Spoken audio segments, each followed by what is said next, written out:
गरीबी रेखा के नीचे है, जो कैबिनेट का निर्णय है कि प्रत्येक गरीब परिवार को 2-2 लाख रुपया हम मुहैया कराएंगे। तो बिहार में गरीबी की इतनी उच्च दर के क्या कारण है? सरकार की जो योजनाएं हैं वो कितना कारगर है, परीक्षण करें। क्वेश्चन ये रहेगा, क्वेश्चन ही नहीं लिखकर कहीं से आप निबंधात्मक को ले आइएगा उतार करके कि गरीबी का समस्या निवारण, कारण और निवारण। जो हम कहें उसको लिखिए, उसमें आपका विकास होगा, ठीक है कि नहीं? और कहने प्रत्यक्ष को प्रमाण की आवश्यकता नहीं है कि जिस जगह जिस चीज को मैं चिन्हित कर दिया हूं वही क्वेश्चन बीपीएससी में रहता है। जो काम करता है आगे बढ़ता है, जो नहीं काम करता है वो तो पीछेगा ही, तो सीधी बात है। इसी क्रम में हमने अभी आपको बताया एक इंपॉर्टेंट खंड पीटी से मेंस तक, इंटरव्यू तक कहिए, इकोनॉमिक ज्योग्राफी आपका, हालांकि बदलते समय ज्योग्राफी इंपॉर्टेंट हो गया, लेकिन इकोनॉमिक्स का जो खंड अभी पढ़ रहे हैं आप, जो अगले महीने तक 10 तारीख तक चलेगा समय अनुसार, और उस क्रम में जो इकोनॉमिक्स आप पढ़िएगा वो आपके पीटी में भी काम आएंगे, मेंस के दोनों खंड में काम आएंगे। ये सेकंड पेपर में भी काम आएगा, फर्स्ट पेपर में भी काम आता है। राष्ट्रीय बहुआयामी गरीबी सूचकांक फर्स्ट पेपर में छोटे क्वेश्चन में भी डाल सकता है, और इतने में भी आपके कारगर होंगे यदि आप कक्षा को पचा लेते हैं, उस पर काम करते हैं, तो फिर कहीं कोई कठिनाई आपको नहीं होगी। इसी कड़ी में इंटरव्यू के दृष्टि से भी महत्वपूर्ण है, क्योंकि इंटरव्यू में भी कई बार ऐसी परिचर्चा होती है। आज अभी AA का इंटरव्यू चल रहा है, डिस्ट्रिक्ट कल्चर ऑफिसर का इंटरव्यू चल रहा है, उसमें भी अभी नीति आयोग की रिपोर्ट और बिहार का जो ये गरीबी का रिपोर्ट है, अभी थोड़ी देर पहले भी आपने देखा होगा कि बिहार में गरीबी रेखा के प्रतिशत नीति आयोग की रिपोर्ट के अनुसार वो आपसे पूछा जा सकता है। तो कहने का मतलब साफ है कि हर चरण के लिए अब इकोनॉमिक्स इंपॉर्टेंट है। यूपीएससी जैसी परीक्षा में तो इकोनॉमिक्स और भी महत्ता रखती है। यूपीएससी में तो थोड़ा सा कम भी महत्ता है, 100 ही नंबर का है। अब तो इकोनॉमिक ज्योग्राफी, पहले होता पूछता था इकोनॉमिक ज्योग्राफी, अब पूछता है ज्योग्राफी इकोनॉमी। ज्योग्राफी इकोनॉमी का मतलब ठीक उसी तरह से जैसे दही चूरा, चूरा दही का मतलब, चूरा दही में चूरा अधिक दही कम, दही चूरा में दही अधिक चूरा कम। अब पहले पूछता था इकोनॉमिक ज्योग्राफी, मैंने एक आध क्वेश्चन ज्योग्राफी रहा, अब ज्योग्राफी अधिक पूछता है। देखे भारत का भौतिक विभाजन जो मेंस में हमने पढ़ाया, उसी को उसके फुल क्वेश्चन हमने कहा भी था कि इस तरह के क्वेश्चन मुख्य परीक्षा में भी पूछे जा सकते। ये आप पे डिपेंड करता है कि 23 मिनट में उसको कैसे इंटीग्रेट करे, कौन कौन से मुख्य पॉइंट को हाईलाइटेड करे और उसको मूर्त रूप दे। खैर मूल में आइए, 69वीं की मुख्य परीक्षा संपन्न हुई है 10 दिन पहले। इसी क्रम में हम लोग इकोनॉमिक्स की शुरुआत करना चाहेंगे। इकोनॉमिक्स में 2 टर्म है, एक है इकोनॉमी और दूसरा इकोनॉमिक्स। कर दिए, एक है इकोनॉमिक्स और दूसरा इकोनॉमी। इकोनॉमिक्स क्या है? सैद्धांतिक विचारधारा है। इकोनॉमिक्स मतलब अर्थशास्त्र, एक सैद्धांतिक विचारधारा है जिसमें आर्थिक क्रियाओं के सिद्धांतों का अध्ययन करते हैं। धन का और संपत्ति का कैसे प्रबंधन किया जाए, वह सब्जेक्ट इकोनॉमिक्स का सब्जेक्ट। जब आपसे पूछा जाता है कि बीए में आपने क्या लिया है, तो आप कहते हैं इकोनॉमिक्स लिया, इकोनॉमी नहीं कहते। इकोनॉमी क्या है? व्यवहार है, गतिशील चित्रण है। अर्थशास्त्र का जो गतिशील चित्रण है वो आपका इकोनॉमी है। आर्थिक क्रियाओं का जो योग है, जो 3 आर्थिक क्रियाएं होती है, प्राथमिक, द्वितीयक और तृतीयक। प्राथमिक क्रिया जो प्रकृति ने दिया है, कृषि, खनिज, वन, मत्स्य, ये सब जो प्रकृति ने दिया है वो प्राथमिक क्रिया है। भारत का और बिहार की जनसंख्या, भारत का तो अब कम 50% के आसपास, और बिहार का 77% जनसंख्या अभी भी कृषि पे आधारित है। राष्ट्रीय आय में तो का प्रतिशत और भी कम हुआ है, और कहा भी जाता है कि जब देश में प्राथमिक क्रिया का अंशदान कम होता है तो वो विकसित देश की ओर अग्रसर है। ये अच्छी स्थिति है, कोई बुरी स्थिति नहीं है। किसी भी विकसित देश में प्राथमिक क्रिया का योगदान 6 से 10% ही है। उसी अनुपात में वहाँ मानव बल भी होता है, लेकिन हमारे यहाँ मानव बल तिगुना है, राष्ट्रीय आय से तिगुना लगभग हमारा मानव बल उसमें काम करता है। इसके लिए इकोनॉमिक्स में एक शब्द भी है जिसका नाम है डिस्गाइज्ड अनएम्प्लॉयमेंट, प्रच्छन्न बेरोजगारी। ऐसी बेरोजगारी जिसमें अधिकांश लोगों की जो सीमांत उत्पादकता मार्जिनल प्रोडक्टिविटी होती है वो क्या होती है, शून्य होती है। काम एक आदमी का हो, यदि 4 आदमी लगा हो तो 3 आदमी की जो मार्जिनल प्रोडक्टिविटी क्या है, जो हो जाएगी। मान लिया कुर्सी है, कृषि है, कुर्सी को हमें यहाँ से लेके यहाँ करना है, एक आदमी का काम है, लेकिन 4 आदमी मिलकर इस कुर्सी को उठाएगा, 3 आदमी की मार्जिनल प्रोडक्टिविटी क्या हो जाएगी, 0। तो हमारे कृषि के क्षेत्र में इस तरह की स्थिति देखने को मिलती है। इसका कारण भी है हिंदू ग्रोथ रेट। आजादी के बाद 40 वर्षों तक लगभग हिंदू ग्रोथ रेट रहा। पहली बार 8वीं योजना में जो 1992 से 97 चलाया गया और मानव संसाधन पे बल दिया गया। फ्रांस के मोनेट प्लान, जिसको हम इंडिकेटिव प्लान कहते हैं, उससे हमारी 8वीं योजना प्रभावित रही। पहली बार हमने लक्ष्य के अनुरूप जो हमने टारगेट फिक्स की थी और उसके अनुरूप या उससे अधिक हमने ग्रोथ रेट को प्राप्त किया। 5.5% आज तक हमने ग्रोथ रेट को कभी प्राप्त नहीं किया था, 5.6। हम जब भी प्राप्त करते थे तो 2, 2.5, 3, 3.25, तो 2 से 3% हमारा जो ग्रोथ रेट था। स्वाभाविक है कि राष्ट्रीय और प्रति व्यक्ति आय में वृद्धि भी उसी तरह अनुपात में होती थी। जनसंख्या बढ़ती जा रही थी।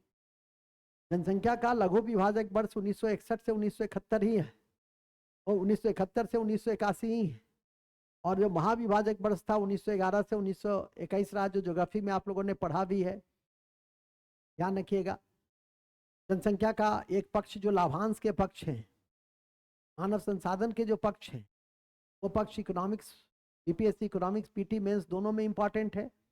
पीटी में तो तथ्यों के दृष्टि से है, मेंस में तो मुख्य परीक्षा के पॉइंट ऑफ व्यू से है। मानव संसाधन के क्षेत्र में बिहार की स्थिति कमजोर क्यों है, मानव संसाधन के विकास के लिए सरकार क्या क्या कर रही है। अभी आपने देखा होगा 2-3 दिन पहले बिहार सरकार ने शिक्षा के क्षेत्र में जो प्रयास किए हैं उसका एक पूरा एडवर्टाइजमेंट था, मैंने भेजा भी था। जो पढ़ेगा, सबको डेगाना तो संभव है नहीं, कहते ही है कि जो इस दृष्टिकोण से पढ़ेगा उस तरह से उसको आगे बढ़ेगा। सरकार ने विगत 1 दशक में जो प्रयास किए हैं, राष्ट्र प्रयास उसका मिशन दक्ष है। और भी अंतहीन प्रयास शिक्षा के क्षेत्र में चलेगा। अभी जैसे एक नया प्रयास शुरू हुआ है, शिक्षा संवाद। कि सरकार तो योजना चला दी है बहुत सारी, लेकिन लोगों की जानकारी में नहीं है। तो शिक्षकों के माध्यम से हम शिक्षा संवाद के द्वारा सरकार की जो शिक्षा के क्षेत्र की जो योजनाएं हैं तो हम पहुंचाने का काम करेंगे।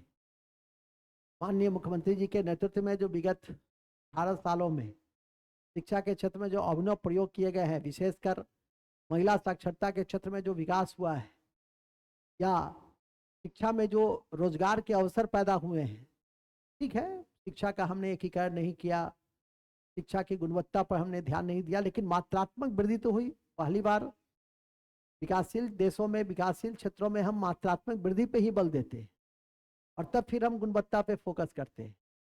जो मात्रात्मक वृद्धि हुई, इस बच्ची को नौकरी मिला, इस बच्ची को नौकरी मिला, कई महिलाएं, हजारों सैकड़ों महिलाएं, लाखों महिला, कुल मिलाकर विगत 2 महीने में कहा भी जा रहा है कि पूरे देश में, पूरे विश्व में ही कोई प्रांत ऐसा नहीं है जो 2.5 लाख नौकरी दिया हो, वो भी अस्थाई नौकरी, वो भी एक कमीशन के माध्यम से, कॉम्पिटेंट टीचर, ठीक है कि नहीं, वो देने का श्रेय बिहार सरकार को ही जाता है। तो ये सब जो प्रयास चल रहे हैं शिक्षा के क्षेत्र में, जो अवसर है, वो आप लोग तो बनिएगा शिक्षा के अधिकारी, शिक्षा का अधिकारी डीपीओ, फर्स्ट पोस्टिंग जब आप बिहार लोक सेवा आयोग की परीक्षा पास करते हैं, शिक्षा सेवा में जाने का विचार रखते हैं या शिक्षा का तो चॉइस मिलता है आपको, उसमें आप पहला पोस्टिंग आपकी डीपीओ में ही होती है। खैर, अभी मूल में आ जाइए। जैसा कि मैंने अभी आपको बताया कि अर्थशास्त्र एक सैद्धांतिक अवधारणा है और अर्थव्यवस्था क्या है, गतिशील अवधारणा है। तीनों आर्थिक क्रियाओं का योग है। प्राथमिक क्रिया कृषि, खनिज, वन, मत्स्य। दूसरी क्रिया है जो उत्पादन है, मशीन से जो उत्पादन होता है उसको हम द्वितीय क्रिया में रखते हैं। जैसे उद्योग हमारा है, विनिर्माण है, मैन्युफैक्चरिंग। और तीसरी क्रिया आती है जो हम दोनों सेक्टर को सेवा देते हैं। बैंक है, बीमा है, सर्विस है। आप जिस सेक्टर से जुड़ना चाहते हैं वो क्या है? सेवा क्षेत्र है। आप सेवा क्षेत्र के माध्यम से राज्य सेवा से जुड़ करके और सरकार की योजनाओं को आम जनता तक, वंचित वर्गों तक पहुंचाने का जो आपका प्रयास होगा वो उसी को हम लोक सेवा के रूप में जानते हैं। लोगों के लिए की गई सेवा, आप लोक सेवक रहेंगे।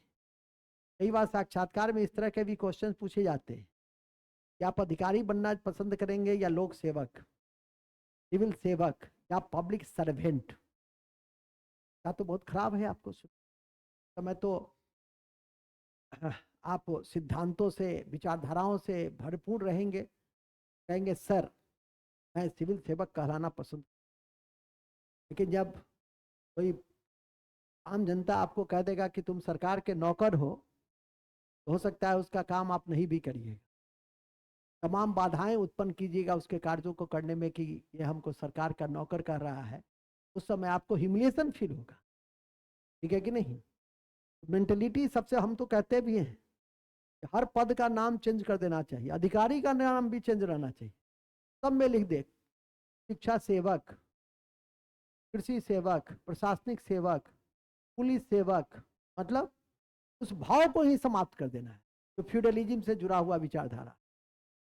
हुआ सर आप सही जगह पे नहीं पहुंचे, नहीं तो बड़े बिंदु पे आमूलचूल परिवर्तन ले आते निश्चित, ठीक है कि नहीं? उस तरह की मेंटलिटी क्यों होगा? मैंने देखा 25 सालों में तो हजारों सैकड़ों लड़कों को देख चुका हूँ। सफलता के पहले की उसकी क्या पृष्ठभूमि रही और क्या रहा विचारधारा, और क्या सफलता के बाद हमको तो छन छन की खबर मिल जाती है कि कौन कहाँ घूस लेता है और कौन ईमानदारी से काम करता। तब में तो हमें सिर्फ इस जगह तक ही नहीं सीमित हूँ बल्कि बहुत विशाल क्षेत्र में सम्मिलित हूँ, तो हमें तो हर चीज़ की जानकारी मिलती है। कुछ लोग तो ये भी कह देते हैं कि सर अहीं के विद्यार्थी। उस समय थोड़ा सा हमको भी खराब लगता है कि हमने क्या दिया इस अजय को। हालांकि मैं शुरू से ही जानता हूं कि जाएगा पद का तो दुरुपयोग करे। चेहरा देखकर बता देते हैं, मैं चेहरा देखकर बता दूंगा, ठीक है कि नहीं? यह जब जाएगा तो पद का क्या करेगा? दुरुपयोग करेगा। सर चंदन जी के विषय में क्या है? गुपचुप रहेगा, चुपचाप बाला में रहेगा, आम पब्लिक में ठीक रहेगा कि क्या करेगा, जो तुमको करना है, जहां जिसको जो कहना है कह दो, मेरा कोई कुछ नहीं उखाड़ लेगा। लेकिन चंदन जी चुपचाप, मैथिल का जो गुण होता है, ठीक है कि नहीं, सब बात हम पूछते हैं। अब सबके विषय में हमसे मुंह मत खोलो, ठीक है कि नहीं? मूल बिंदु पे आ जाइए। तुम चोर रहोगी, चोर। देख रही है हमको, सर मेरे विषय में भी कुछ कह दीजिए, हम बता देंगे, हम अपने से बता देंगे कि कौन मेरा ईमानदार विद्यार्थी है, कौन बेईमान होगा, कौन सेमी ईमानदार होगा, कौन सेमी बेईमान होगा, किससे मेरा नाम विख्यात होगा, किससे मेरा नाम कुख्यात होगा, सब हम बता देंगे। उनको मुंह में उंगली मत डालो, जब कहेंगे तो सुन लेना चुपचाप। राहुल हमको कहा कुछ और तुम कहिए सर मेरे विषय में कह दिए, मूल में आ जाओ। खैर, तो ये जो तीन अवधारणा है, तीन क्रिया है, उस तीन क्रिया में सबसे ज्यादा राष्ट्रीय आय किससे होती है? सबसे ज्यादा राष्ट्रीय आय तीसरे क्षेत्र से होती है। हमारे वैश्विक स्तर पे अर्थव्यवस्था किसी देश की जो आर्थिक स्थिति है उसके विषय में ही बतलाता है। हम आज अर्थव्यवस्था के क्षेत्र में 5वें सबसे बड़े देश के रूप में परिणत हुए। यह कोई एक दिन का काम नहीं रहा, वर्षों से जो सरकार के प्रयास हैं उसके बाद। एक सरकार के प्रयास मैं नहीं कह सकता हूं, विगत 75 सालों के जो सरकार के प्रयास हैं उस आधार पे हम 5वें स्तर तक पहुंचे, 5वें बिंदु तक पहुंचे। तो आर्थिक स्थिति को भी दर्शाता है। आज अमेरिका यदि अमेरिका बना तो उसके पीछे की जो पृष्ठभूमि है वो वाशिंगटन से शुरू होती है और वर्तमान सरकार तक होती है, जो अपने यहाँ इमिग्रेंट्स को बुलाती है। जितने भी विश्व के टैलेंटेड पर्सन हैं उसको अपने देश में पूरे सम्मान और पूरे स्नेह के साथ रखती है उसको। वहाँ पे जब इमिग्रेंट पॉलिसी को कठोर करने की बात आती है तो सरकार के कानों पे जू नहीं रेंगता है, क्योंकि वो जानता है कि अमेरिका अमेरिका इसीलिए है क्योंकि टैलेंटेड इमिग्रेंट्स मेरे पास, ठीक है कि नहीं? भी कुछ दिन पहले भी एक महिला अधिकारी से मेरी बातचीत हुई जो लंदन में थी, लंबी बातचीत हुई, चूंकि मैं ट्रेन के सफ़र में था तो लंबी बातचीत बॉगी में था, तो स्वाभाविक है कि उसमें उस तरह के लोग ही बैठते हैं, तो काफ़ी लंबी बातचीत हुई। और उन्होंने कहा भी, इंडिया की ही थी, उन्होंने कहा भी कि वहाँ तो लोग खोज रहे हैं, ब्रिटेन जापान से लेकर और फ्रांस जर्मनी तक टैलेंटेड पर्सन को खोजा जा रहा है कि हमारे यहाँ आए, क्योंकि वहाँ के जो लोकल यूथ है, एक तो यूथ की संख्या बहुत कम है, बूढ़ों का देश हो गया है, जितने भी यूरोप के कंट्री हैं बुढ़ों के देश हैं, विवाह करते ही नहीं है वहाँ की महिलाएं, वहाँ के पुरुष विवाह कर भी लिए तो संतान की उत्पत्ति नहीं करते हैं, उसका परिणाम वहाँ की इकोनॉमी पे पड़ रहा है। मूल बिंदु पे आ जाइए। और जो इमिग्रेंट्स जा रहे हैं वो कैसे इमिग्रेंट्स जा रहे हैं? वो सही रोड से नहीं जा रहे हैं, वो जा रहे हैं स्ट्रेट के माध्यम से, छुप कर जहाज के नीचे बॉगी में, लैट्रिन के बॉगी में बैठ कर जा रहे हैं, ठीक है कि नहीं। उनको ले जाने वाला का भी शब्द सब है अंतर्राष्ट्रीय मार्केट में, वो 10-20 लाख रुपया लेता है, उसको घुसा देता है, वहाँ वो रिफ्यूजी हो जाते हैं। रिफ्यूजी का ह्यूमन राइट्स है, सरकार फिर उसको कवरेज देने लगती है, फिर धीरे धीरे 10 साल के बाद उसको नागरिकता मिल जाती है। काम क्या करते हैं? तो वही सब्जी काटने का, गाड़ी पोछने का, क्योंकि वो नॉन टैलेंटेड व्यक्ति, टैलेंटेड व्यक्ति होगा वो सही रास्ते से जाएगा ना, इंजीनियर होंगे, डॉक्टर होंगे, क्योंकि अमेरिका को पता है कि मेरा सिलिकॉन वैली भारतीय चला रहा है, जिस दिन हम इमिग्रेंट्स पॉलिसी को स्ट्रांग कर देंगे उस दिन मेरा सिलिकॉन वैली बैठ जाएगा। मूल बिंदु पे आइए। तो जैसा कि मैंने अभी आपको बताया, इकोनॉमिक्स यही है, इकोनॉमी का एक समय था कि भारत को सोने की चिड़िया का देश कहा जाता था। आपकी जानकारी में मैं देता हूँ इतिहास में कि अकबर के समय में विश्व का दूसरा सबसे बड़ा व्यापारिक देश कौन था? भारत था, अकबर के समय तक।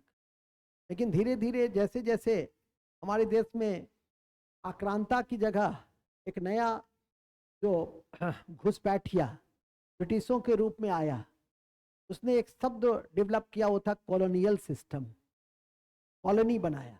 और कॉलोनी का मुख्य उद्देश्य यहाँ रहना नहीं था, रास्ता था उसका वहीं का, केवल शरीर यहाँ रहती थी, आत्मा वहां रहता था। बाबर यदि आया तो बाबर आक्रांता के रूप में आया, लेकिन यहाँ अस्थायी रूप से वास किया। तो बाबर को हम आरंभिक शब्दों में हम आक्रमणकारी कहेंगे, लेकिन वो भारत में ही रहा, भारत के ही निर्माण में हिस्सा लिया, ठीक है कि नहीं। उसी तरह से सारे लोग जो भी आक्रांता के रूप में आए और भारतीय समाज में जब उनका एसिमिलेशन हो गया, तो आक्रांता कहाँ रह गए? आक्रांता तो सही रूपों में कहा जाएगा तो ब्रिटिशों को, घुसपैठिया, कॉलोनी बनाए, इकोनॉमिक एक्सप्लॉयटेशन किए, आर्थिक शोषण, जिसपे किताब भी लिखा दादा भाई नेरोजी ने, गेन ऑफ वेल्थ। और भारतीय गरीबी का जो आधारभूत बिंदु है, उसका जो स्रोत था वो क्या था? धन का निकास। धन के निकास के सिद्धांत को उन्होंने प्रस्तुत किया। इंग्लैंड डेप्ट टू इंडिया नामक पुस्तक लिखी। इन सब के माध्यम से भारत की गरीबी, दरिद्रता, पिछड़ापन, इन सब को दर्शाया। और इसके लिए टोटली रेस्पॉन्सिबल किसको ठहराया? ब्रिटिशों को ठहराया। तो कॉलोनी की नहीं, अब ये इन लोग का काम ही यही था। यूरोप छोटा छोटा देश, और ये छोटे छोटे फ्रांस, जर्मनी, इटली, ब्रिटेन कहाँ गए? एशिया के देशों पे गए, अफ्रीका के देशों पे गए, जो उस समय वहाँ चूंकि इन यूरोपीय देशों में भौगोलिक खोज हो गई, पुनर्जागरण हो गया, धर्म सुधार हो गई, तो ये डेवलप कर गए और हम लोग उस सबसे वंचित रह गए, ठीक है कि नहीं। तो स्वाभाविक है आज भी हमारे यहाँ यदि हम किसी कारण, किसी पिछड़ापन का कारण या किसी समस्या का कारण बताते हैं तो क्या कहते हैं? गरीबी है, रोजगारी है, अशिक्षा है?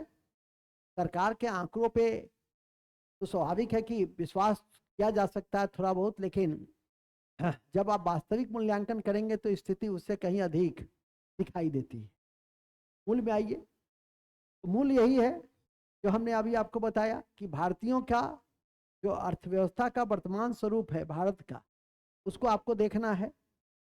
अब इस क्रम में वैश्विक स्तर पे जो अर्थव्यवस्था के जनक माने जाते हैं वो एडम स्मिथ को मानते हैं, जिसने वेल्थ ऑफ नेशन नामक किताब लिखी और एक सिस्टम दिया जिसका नाम था लेसेस फेयर सिस्टम, अहस्तक्षेप की नीति। आज तो सरकार हस्तक्षेप और हस्तक्षेप के बीच में, इंटरफेरेंस भी करती है, रेगुलेशन भी करती है, और सरकार नॉन इंटरफेरेंस भी करती है। निजी क्षेत्र में यदि आप काम करते हैं तो सब कुछ सरकार के नियंत्रण, आपकी संपत्ति आपकी है, जब चाहेगा तब आपका यदि एयरपोर्ट बनाना होगा बंगाली टोला में तो सारा क्या हो जाएगा, सरकार के अधिग्रहण में आ जाएगा, और आपको मुआवजा देगा और कहेगा कि आप चले जाइए तारालाही में जाके बसिए। सब कुछ सरकार का है। कहने को कहते हैं कि मेरी संपत्ति है, ये उनकी संपत्ति है, लेकिन सरकार जब भी चाहेगा तो इसे अधिग्रहण कर सकता है, आपको उचित मुआवजा देकर। ऐसा नहीं कि आपको भगा देगा, या जा हो गए यहाँ से बहुत दिन रह लो, अब हमारा सबके विकास कर दिया, ऐसा नहीं हो सकता है।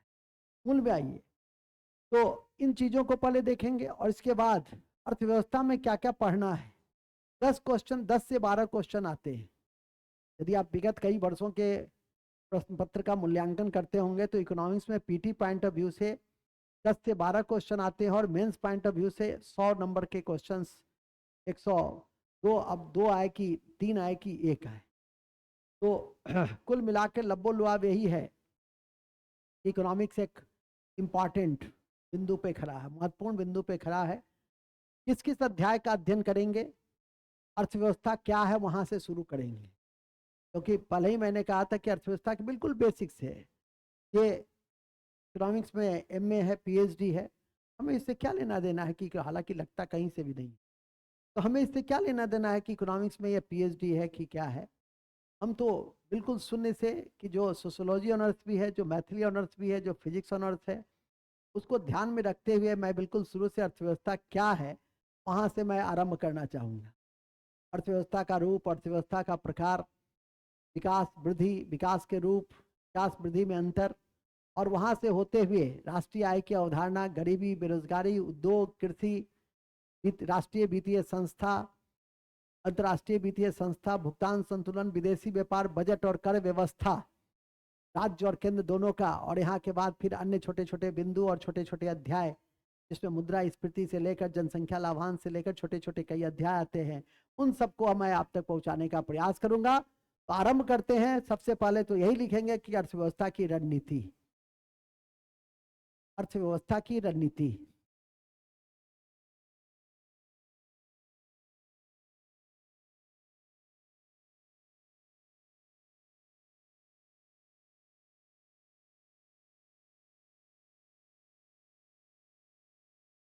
अर्थव्यवस्था की रणनीति, ठीक है।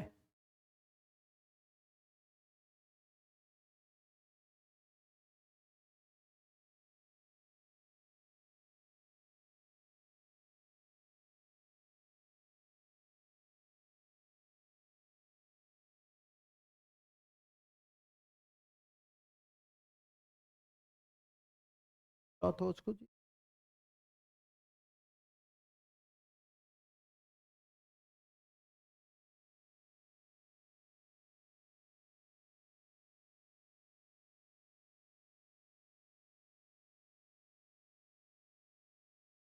तो उसको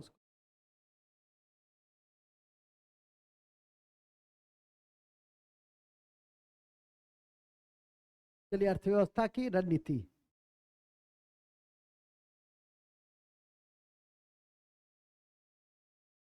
अर्थव्यवस्था की रणनीति, ठीक है। इकोनॉमिक स्ट्रेटजी, सबसे पहले इसमें जानेंगे क्या, पहला चीज है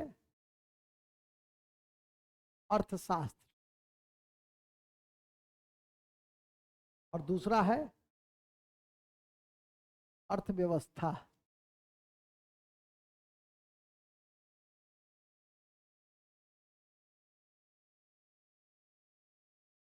अर्थशास्त्र और अर्थव्यवस्था,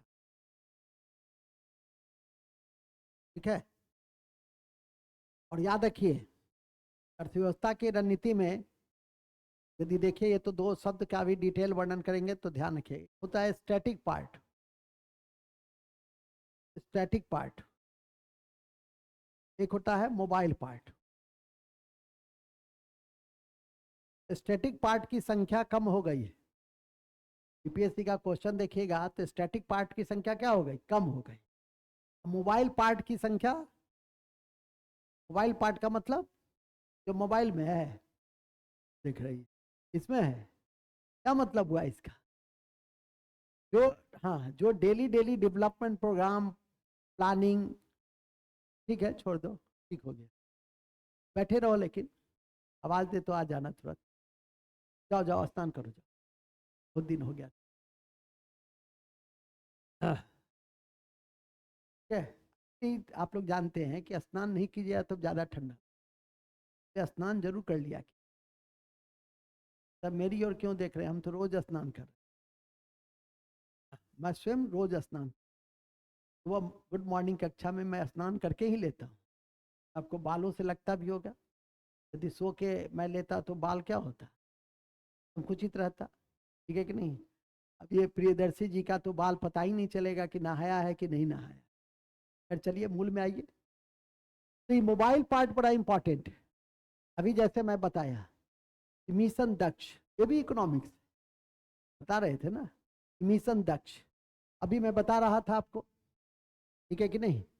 अभी मैं बता रहा था, क्या बता रहा था? उसके बाद मैं इधर आऊंगा तो क्या करूंगा?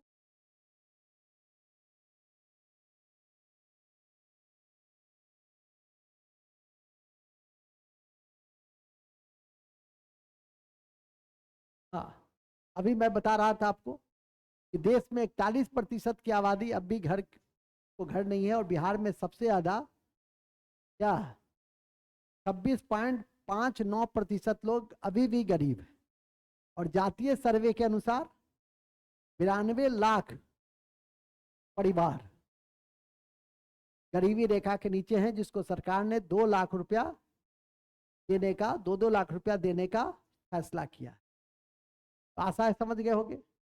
ये आंकड़े आपके लिए अब ज्यादा इंपॉर्टेंट हो गए बनस्पत की गरीबी का, जो एक पूरा टॉपिक लेंगे, गिनी गुणांक, लॉरेंस बक्र, पढ़ाएंगे तो जरूर, लेकिन ये आंकड़े आपके बीपीएससी परीक्षा के दृष्टि से ज्यादा महत्वपूर्ण है, क्योंकि हालिया नीति आयोग के रिपोर्ट के संदर्भ में देखते हैं ना क्वेश्चन कैसे आता है।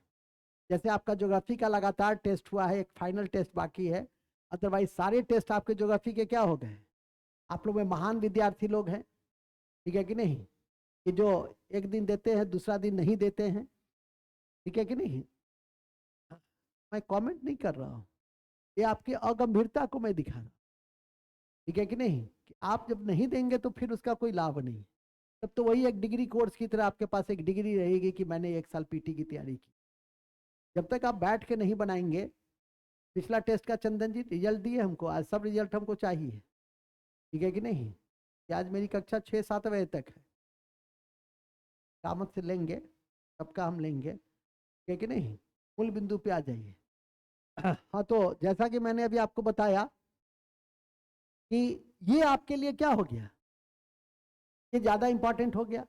यदि 9 साल में 24.82 करोड़ लोग गरीबी रेखा से बाहर आए, और 11.28% देश में आज लोग गरीब हैं, और उस पर बिहार में सबसे ज्यादा हैं, और सबसे ज्यादा गरीबी रेखा से बाहर निकालने में उत्तर प्रदेश आगे रहा है, उसके बाद बिहार रहा है, और तब मध्य प्रदेश रहा है, जो हालिया राष्ट्रीय बहुआयामी गरीबी सूचकांक, जो जिसका नोडल एजेंसी एमपीआई का कौन है? नीति आयोग, जिसके पहले अध्यक्ष थे, उपाध्यक्ष थे अरविंद पनरहिया, जो 16वें वित्त आयोग के अध्यक्ष बने हैं, ठीक है कि नहीं? वो ज्यादा इंपॉर्टेंट हो गया। 16वां वित्त आयोग आपके लिए ज्यादा इंपॉर्टेंट हो गया। वित्त आयोग का जो गठन होता है, केंद्रीय वित्त आयोग का, वो अनुच्छेद, वेरी गुड, राज्य वित्त आयोग का जो गठन होता है वो अनुच्छेद 243, 243, 5 नहीं, 243, पूरा पंचायती राज ही 243 में है, पूरी पंचायती राज ही 243 में है, इसलिए 245 का तो सवाल ही नहीं पैदा होता है। कभी कंफ्यूजन भी हो जाए तो ये चीज ध्यान रखिएगा, मूल में आ जाइए। वो आपके लिए क्या हो गया, ये आपके लिए ज्यादा इंपॉर्टेंट हो गया। 16वां वित्त आयोग का जो अवधि है 25-26 से 30-31 तक, वो आपके लिए ज्यादा इंपॉर्टेंट है। 15वें वित्त आयोग में केंद्रीय विभाज्य कर में कुल में राज्य का हिस्सा कितना प्रतिशत 15वीं वित्त आयोग ने निर्धारित किया था, वो ज्यादा इंपॉर्टेंट है। कितना है? 41, पहले 42 क्या था, अब घट के 41 हो गया, ठीक है? इस बार टीचर में भी दिया था, और मैं तो हमेशा क्वेश्चन वो सेट करता ही हूँ, ठीक है कि नहीं। बीपीएससी टीचर में, बीपीएससी टीचर का क्वेश्चन कोई बीपीएससी सिविल सेवा से कम स्तर के क्वेश्चंस नहीं होते हैं, चाहे 1 to 5 हो कि 11-12 हो, उस क्वेश्चन को भी जरूर एक बार बना लीजिएगा। खैर मूल में आइए। तो जैसा कि मैंने अभी आपको बताया कि सबसे अधिक गरीबी वाला राज्य कौन हो गया? बिहार। और सबसे कम 0.48 है केरल में। तो ये आपके लिए क्या हो गया? ये हो गया मोबाइल फैक्ट। ये आपका क्या हो? अरे लिखो नहीं ना, सब लिखवाएंगे, पहले समझो। भी की कक्षा आपकी पहले रणनीति की कक्षा, पहले इकोनॉमिक्स को समझो कि क्वेश्चन कहाँ से आता है, कैसे आता है, किस पर हमको ध्यान देना चाहिए। मास्टर साहब तो सब बिंदु पे ध्यान देते ही है, तो तुम्हारा अपना भी क्या होना है। ये तो कोई ऐसा नहीं है कि पहला है, ये मतलब ये कोई ऐसा तो नहीं है कि सिर्फ मेरे पास है, ये तो देश के हर समाचार पत्रों में ये रिपोर्ट छपी होगी और आपके ऊपर डिपेंड करता होगा कि आप इसे कैसे देखें। हम इसमें कई तथ्य को निकाल रहे हैं, ठीक है कि नहीं। ये आपके पीटी से लेकर मेंस तक में मेंस तक में आप लिखने की स्थिति में रहेंगे।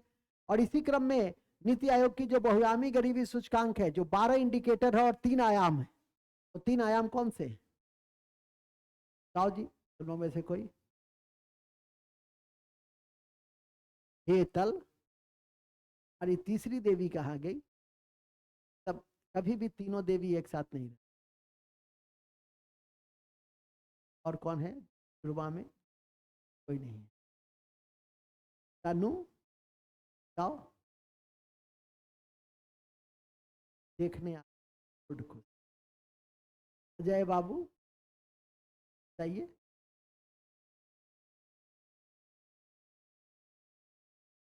वो देख रहे हैं कि हमको नाप रहे हैं। जय बाबू दर्शी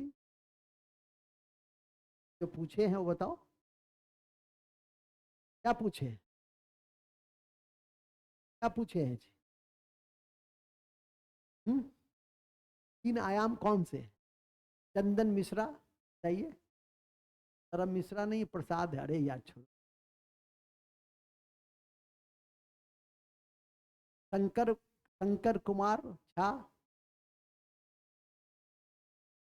शिक्षा स्वास्थ्य। वेरी गुड, देखो गुड। शिक्षा, स्वास्थ्य और जीवन स्तर 3 आयाम। कल के समाचार पत्र में भी था, परसों के नीति आयोग का रिपोर्ट आज भी आया है हिंदू वगैरह में, ठीक है कि नहीं। कोई उसमें कंफ्यूजन नहीं रखो। 12 इंडिकेटर तो 12 इंडिकेटर, 3 आयाम तो 3 आयाम।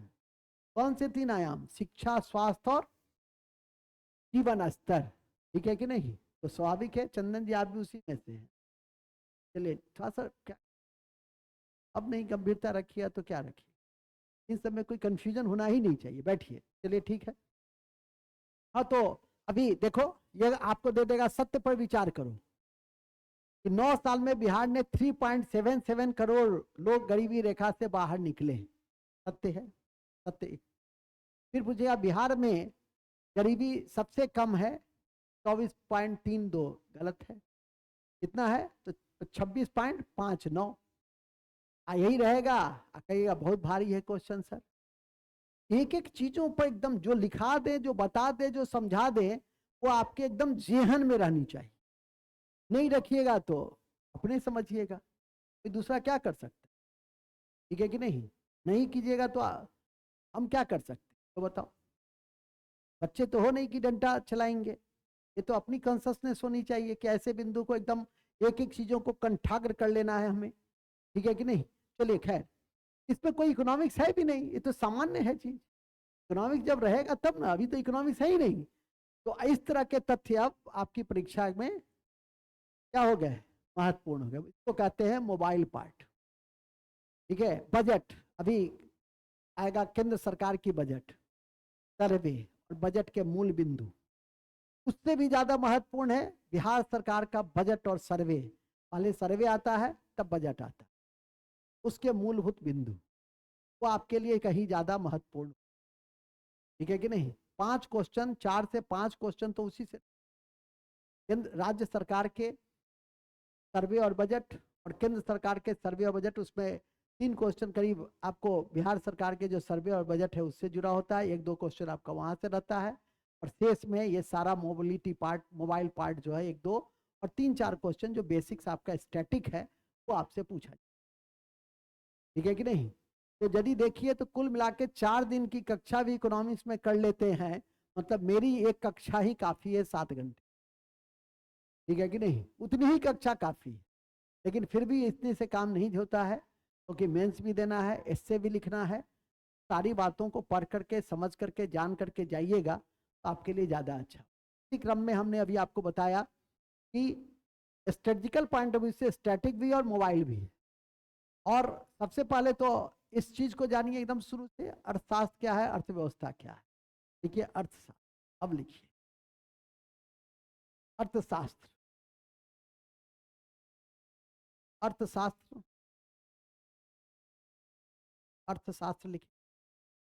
किसी क्षेत्र विषय में सिद्धांतों की गतिशील अवधारणा है, सॉरी किसी क्षेत्र विशेष में, या ऐसे लिख दो सीधे, अर्थशास्त्र विभिन्न आर्थिक सिद्धांत, विभिन्न आर्थिक सिद्धांत से जुड़ा हुआ, ठीक तो है, अर्थशास्त्र विभिन्न आर्थिक सिद्धांत से जुड़ा हुआ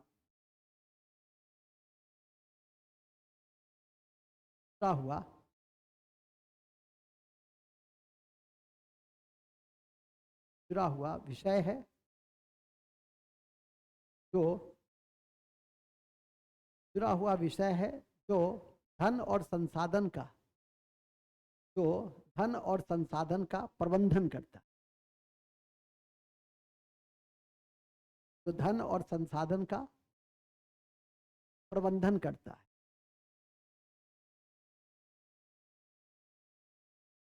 धन और संसाधन का प्रबंधन करता है, ठीक है, धन और संसाधन का प्रबंधन करता है, एवं जिसका उद्देश्य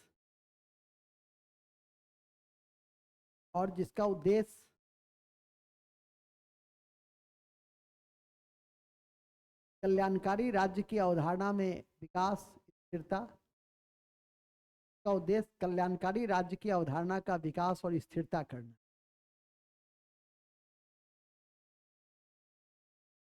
का उद्देश्य कल्याणकारी राज्य का विकास और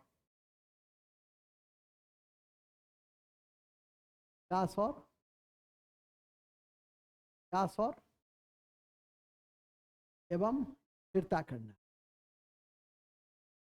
रिव्यू और डेवलप भी करना है। ये क्या है? अर्थशास्त्र है। तुम क्या पढ़ते हो? क्या पढ़ रहे हैं मेरे पास? इकोनॉमिक्स पढ़ रहे हैं ना? हमारे पास क्या पढ़ने आए हो? इकोनॉमिक्स, जो अगले 10 तारीख तक आपकी लगातार, जो इधर तो लगातार कक्षा आपकी है कि नहीं, फिर जो शनि रवि का जो है अब तो लगातार होती भी है। जिस दिन मैं ऑफलाइन नहीं लेता हूँ उस दिन रात में 7:30 या 8 या 7 आपको टाइम चला जाता है, और आप लगातार 2 घंटे 2.5 घंटे तो रोज जुड़े हुए हैं। जिस दिन नहीं पढ़ाएंगे उस दिन टेस्ट तो एक आवश्यक भाग है, क्योंकि टेस्ट यदि छूट जाता है तो फिर वो क्या होता है, छूटा रह जाता है। अब आप प्रियदर्शी जी नहीं देने आएंगे, इनको कष्ट होता है आने में, तो अपना समझेंगे, ठीक है कि नहीं? जब तक आप गलती नहीं करेंगे, उसका मूल्यांकन नहीं करेंगे, उसको डायरी में नोट नहीं करेंगे, उसका रिवीजन नहीं करेंगे, तब तक ऐसे ऐसे कोर्स जो है एक डिग्री पाठ्यक्रम की तरह क्या है, आपने डिग्री ले लिया है लेकिन आपने कोई मेहनत नहीं, और बिना मेहनत का आप कमीशन में आगे बढ़, इस बात को हमेशा ध्यान भी कहे नहीं कि प्रिंस एक लड़का जो है सो 3 बार से, एक सविता है, ठीक है कि नहीं, 65वीं 66वीं का इंटरव्यू दी, 67 का इंटरव्यू दी, लेकिन नहीं हुआ उसे, 68वीं में हुआ, है कि नहीं? तो लगा इंटरव्यू, तुम लोग तो अभी पीटी भी ढंग से नहीं किए, है कि नहीं?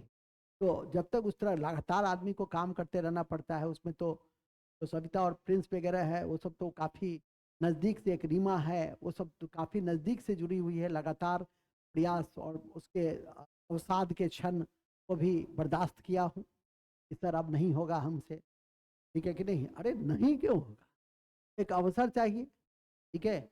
जब सब कुछ इंटीग्रेट हो जाता है तो हमेशा हमारे पास, आप लोग में से अब सबकी कुछ प्राइवेट बात पे भी होती है, सफलता के बाद उस नाम को मैं रहस्योद्घाटन करता हूँ, सफलता से पहले मेरे, क्योंकि आप में से अधिकांश लोग हमसे जुड़े हुए होते हैं, मैसेज के माध्यम से, और मैं उसका रिस्पॉन्स जरूर देता हूँ, बेकार बेकार का नहीं, फालतू का ज़्यादा मैसेज मत कीजिए, ठीक है कि नहीं।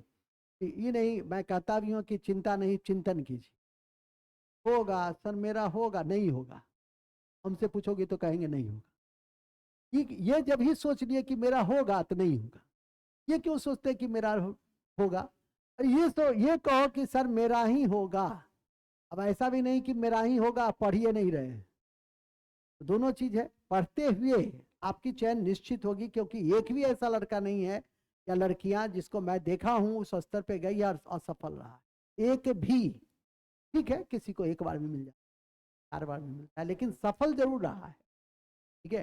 किसी को बहुत ऊंचे स्तर पे पहुंच जाता है, टॉप 20-25 में आ जाता है, कुछ 100-200 रैंक में आता है, कुछ नीचे लटकता है, लेकिन वो सफल जरूर होता है।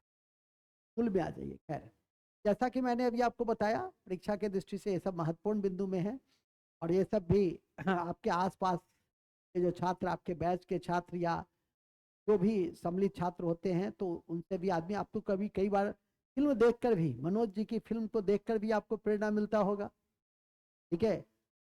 और मैं कहता भी हूँ कि मनोज एक नहीं है, मनोज को तो फिल्म इसलिए मिल गया, या मनोज पे आधारित फिल्म इसलिए बन गया कि बम्बई के महानगर में रहें, पुलिस कमिश्नर हैं, बॉलीवुड हॉलीवुड से जुड़े हुए हैं, तो स्वाभाविक है कि विधु चोपड़ा जैसे लोग और कुछ किताबें उनको वहां तक, हर राज्य में हर जिला में मनोज चोपड़ा है, मनोज शर्मा है, ठीक है। किसी की कहानी प्रकाश में आ जाती है और किसी की कहानी प्रकाश में नहीं आती। कुछ दिन पहले भी एक उल्फा कार्यकर्ता मतलब आतंकवादी था, गरीबी की हालात से आसाम से वो IAS बना, ठीक है कि नहीं, उसकी कहानी अभी चल रही थी।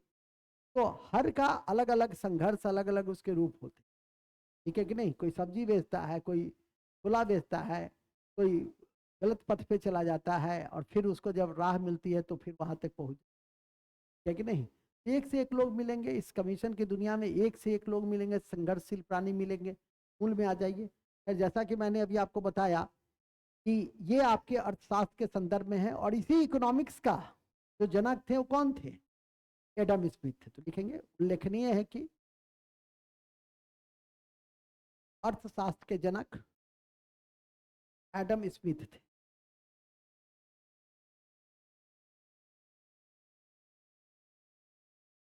एडम स्मिथ थे जिन्होंने वेल्थ ऑफ नेशन लिखा,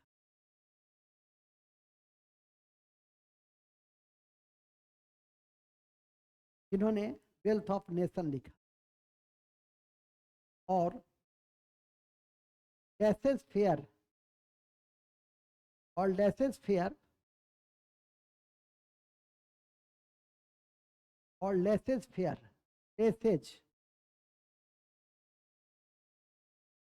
और लेसेस फेयर की नीति, लेसेस फेयर की नीति का प्रतिपादन किया, लेसेस फेयर की नीति का प्रतिपादन किया, लेसेस फेयर की नीति का प्रतिपादन किया। लेसेस फेयर एक फ्रेंच वर्ड है, कैसा वर्ड है, एक फ्रेंच वर्ड है जिसका अर्थ होता है नॉन इंटरफेरेंस पॉलिसी। का अर्थ क्या होता है, नॉन इंटरफेरेंस पॉलिसी, है का क्या अर्थ होता है, नॉन इंटरफेरेंस की पॉलिसी, है।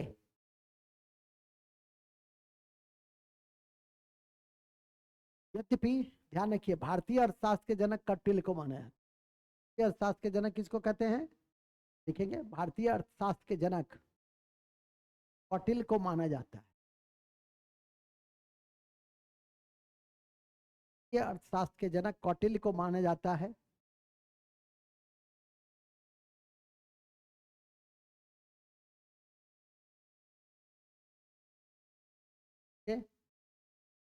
तो कुल मिलाकर अर्थशास्त्र क्या है,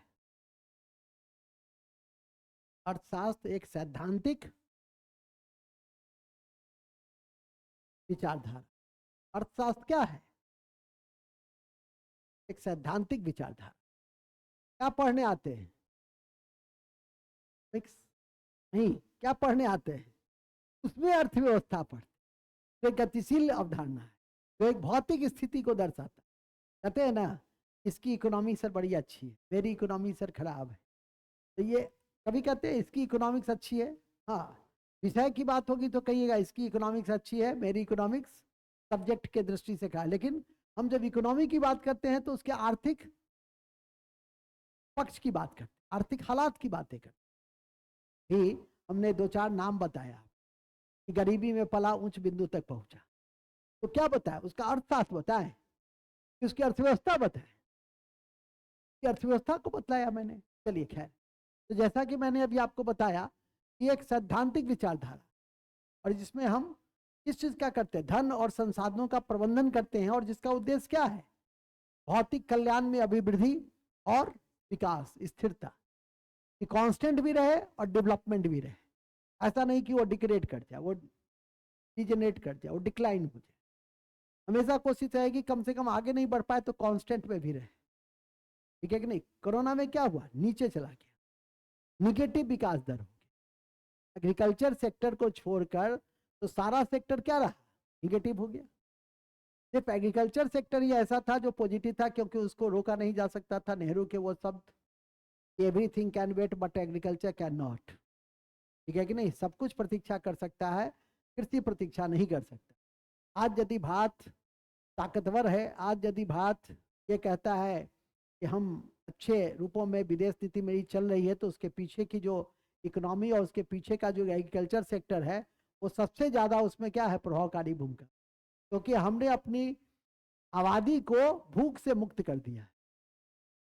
हमारे माननीय प्रधानमंत्री जी ने कुछ किया कि नहीं किया, ये तो अलग विषय है, लेकिन एक काम जो किया प्रधानमंत्री गरीब कल्याण योजना के माध्यम से, कि हर लोगों को 5 जो किलो अनाज है वो प्रोवाइड कर दी। और एक भूखे को क्या चाहिए? एक भूखे को अर्थव्यवस्था का वो रेपो रेट नहीं पूछता, वो इन्फ्लेशन नहीं पूछता, वो SLR और CRR नहीं समझता, आपका RBI का मॉनेटरी पॉलिसी नहीं पूछता। वो यही पूछता है कि हमको अनाज मिला कि नहीं मिला, हमको आवास दिया कि नहीं दिया, हमको कुछ सरकारी सुविधाएं प्राप्त हो रही है कि नहीं हो रही। और ये सारी चीज एक गरीब आदमी तक पहुंच रही, विभिन्न माध्यमों से गरीब आदमी तक पहुंच रही है। तो स्वाभाविक है कि आप उसके भले ही कहिए कि हमको कलेक्ट्री का नौकरी नहीं दिया, कलेक्ट्री का नौकरी कोई भी सरकार नहीं दे सकता, अफसरी की नौकरी कोई भी सरकार नहीं दे सकता है, वो आपकी योग्यता दिलाएगी, ठीक है कि नहीं? तो कहते हैं ना, हम लोग के समय में 100 सीट रहता था, UPSC में 400 सीट, तो भी उसमें हम लोग अंतिम चरण तक रहते, और आज तो 1200 1100 सीटें होती है, 500। सबसे खराब यदि BPSC में इस बार सीट था तो 400 सीट, सबसे खराब। और कुछ दिन पहले 3-4 साल पहले जो निकला था तो 1600 सीट निकला था, तो 7वीं में 1600-1500 सीट, तो यहाँ तक चला गया। अब पहले जो निकलता था 100, 75, 80, ठीक है कि नहीं? तो इस तरह के सीट निकलते थे। कुल में आज खैर अभी हम लोग उस बिंदु से बाहर है। तो आज सीटों की संख्या अधिक क्यों? अर्थव्यवस्था हमारी अच्छी, उसमें भी अर्थव्यवस्था है। बिहार की इकोनॉमी अच्छी है, भारत की इकोनॉमी अच्छी है, तो अवसर की संख्या क्या है? आज यदि सरकार 2.5 लाख का फीड एक 1.25 लाख दे रही है, ठीक है कि नहीं, शिक्षा के क्षेत्र में, तो किस आधार पे दे रही है? किस आधार पे ना दे रही है? तो उसके राजस्व में वृद्धि हुई है, GST में उसको अधिक मिलने लगा है, तो अपना भी कर आकार बढ़ा है। शुरुआती दौर में मद्य निषेध से तो जो कर आकार घटा था उसमें वृद्धि हुई है, ठीक है। कई बिंदुओं पे का बर्डन लगता है कि आम लोगों को लगता है, आम लोगों पर बर्डन नहीं है। तुम जमीन खरीद रहे हो, तुमको पहले 3 लाख रजिस्ट्री लगता था, अब 4 लाख लगता है या 4.5 लाख। तुम इस लायक हो तब ना, साइट में चल रहे हो, कहोगे कि 6000 कर दिया, बड़ा महंगा कर, पहले 5000 था, 5000 के लायक हो तब ना 6000 दे, ठीक है कि नहीं? लायक तो हो ना जी। गरीब आदमी कहता है कि महंगा हो गया फ्लाइट, उसके लिए रेल की सुविधा जो है वो नहीं ठीक से दीजिएगा, समय पे नहीं दीजिएगा, कम दाम में नहीं दीजिएगा, तो उसके लिए वो प्रभावित होगा। इसलिए सरकार हमेशा हाई क्लास की सुविधाओं को बढ़ाती है, उसके दर को बढ़ाती है, और नीचे के दर को बहुत ज्यादा टच नहीं करती है। यही तो वेलफेयर इकोनॉमिक्स है, और यही कल्याणकारी अर्थव्यवस्था के जनक थे अमर्त्य सेन। इसी कल्याणकारी अर्थव्यवस्था के जनक कौन थे? अमर्त्य सेन थे। इसे आपको ध्यान में कर, चलिए खैर मूल में आइए। तो ये क्लियर हुआ, तो अर्थशास्त्र क्लियर हो गया ना। अब आइए अर्थव्यवस्था क्या है, लिखिए अर्थव्यवस्था। अर्थव्यवस्था अर्थव्यवस्था किसी क्षेत्र विशेष विषय में अर्थशास्त्र का, गतिशील अर्थशास्त्र के सिद्धांतों का किसी क्षेत्र विशेष में अर्थशास्त्र के सिद्धांतों का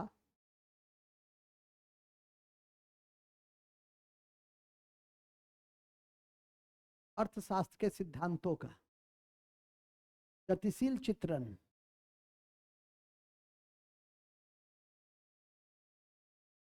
गतिशील चित्रण अर्थव्यवस्था है। गतिशील चित्रण अर्थव्यवस्था है जो सभी आर्थिक क्रियाओं का योग है, जो सभी आर्थिक क्रियाओं का योग है।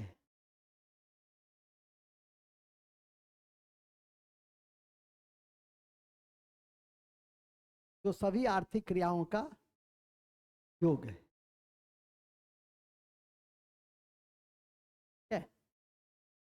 ये सभी आर्थिक क्रिया क्या है?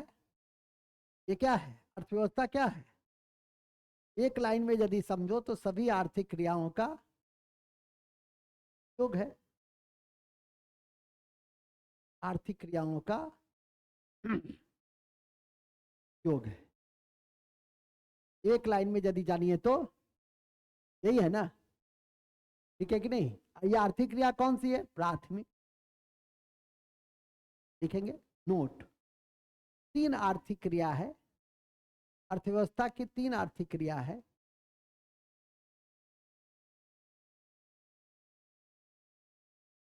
तीन आर्थिक क्रिया है। पहला प्राथमिक, प्राइमरी। प्राथमिक, प्राथमिक। दूसरा प्राथमिक क्या हुआ? रुक जाओ, प्राथमिक के ब्रैकेट में लिखो, प्राथमिक के ब्रैकेट में लिखिए, प्राथमिक के ब्रैकेट में लिखेंगे प्रकृति से जुड़ी हुई क्रिया। प्रकृति से जुड़ी हुई क्रिया जैसे जैसे जैसे लो टी, खनिज, तस्य, वन, कृषि, खनिज, मत्स्य, वन।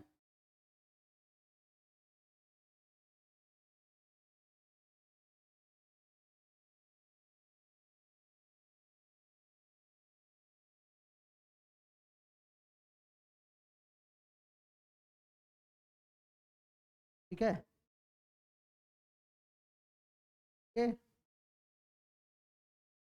मत्स्य वन। द्वितीयक लिखेंगे, द्वितीयक का आर्थिक, एक आर्थिक,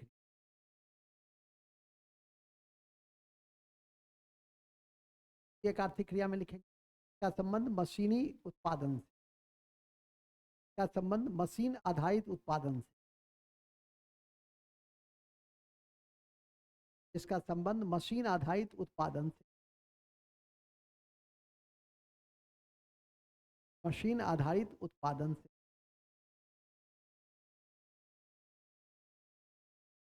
आधारित उत्पादन से है। जैसे उद्योग, विनिर्माण इत्यादि। उद्योग, निर्माण इत्यादि।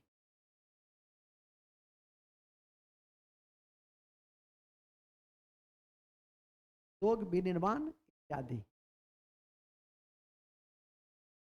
तृतीय क्या है? तृतीयक है, लिखिए तृतीयक सेवा क्षेत्र है। राष्ट्रीय आय में सबसे अधिक योगदान है।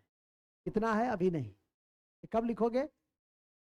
बजट आ जाता है तब लेटेस्ट आंकड़ा उसमें लिख लेना। देखेंगे तृतीयक सेवा क्षेत्र है या राष्ट्रीय आय में सबसे अधिक योगदान, या राष्ट्रीय आय में सबसे अधिक योगदान है।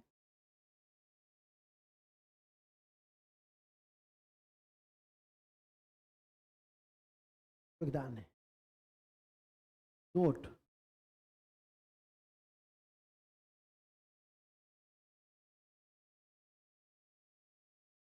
प्राथमिक द्वितीयक सुनो तो कुछ नहीं करो तो करो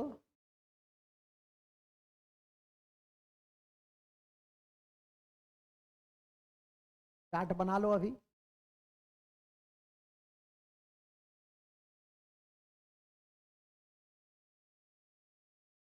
क्षेत्र किया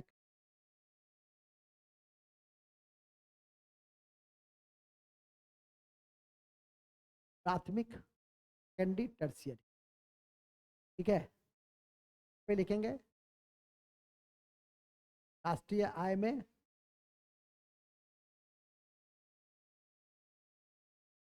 में योगदान, और यहां लिखेंगे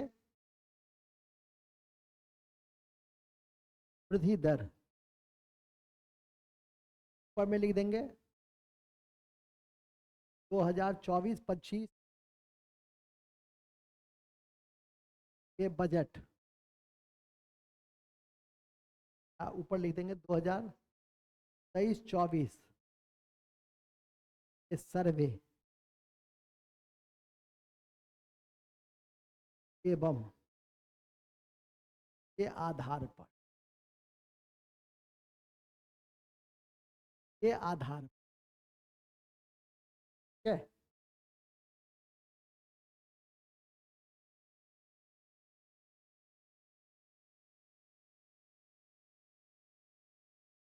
के आधार पर यहाँ एक ब्रैकेट में लिख देंगे केंद्र सरकार। केंद्र सरकार का बनाओगे तो क्या बनाइएगा, केंद्र सरकार का तो इस महीना में आ जाएगा।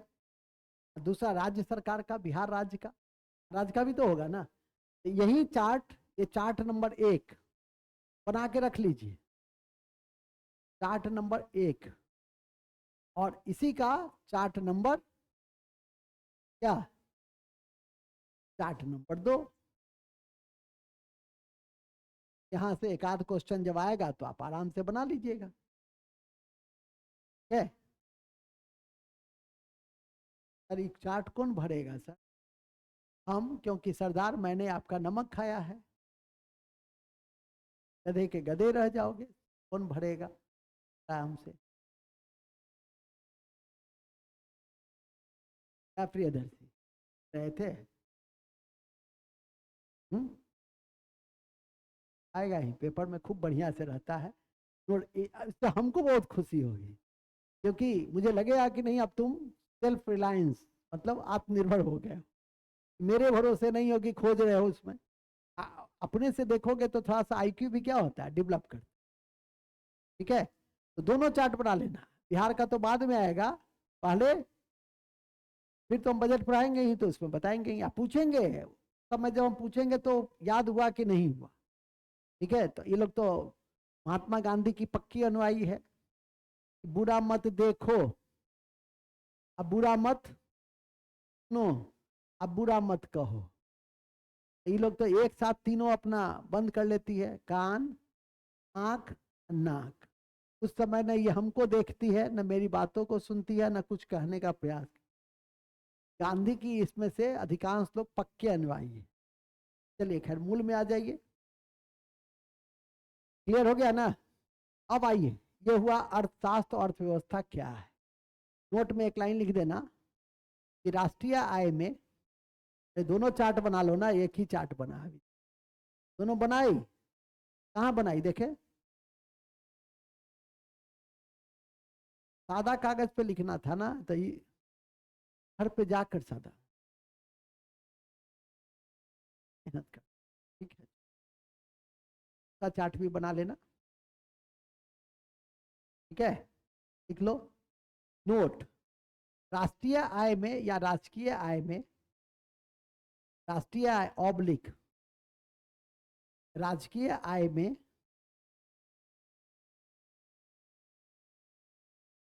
राजकीय आय में राजकीय आय समझे, ये स्टेट का है तो बीपीएससी में ही पूछेगा। ठीक है, राष्ट्रीय आय ऑब्लिक राज्य की आय में कृषि के क्षेत्र या प्राथमिक क्रिया का घटना, कृषि के क्षेत्र या प्राथमिक क्रिया का घटना, प्राथमिक क्रिया का घटना,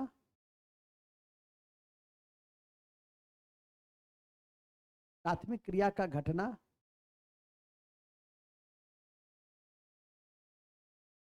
प्राथमिक क्रिया का घटना, प्राथमिक क्रिया का घटना विकास का प्रतिमान को स्थापित कर,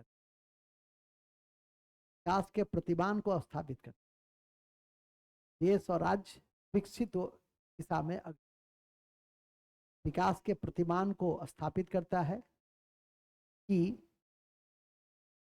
देश और राज्य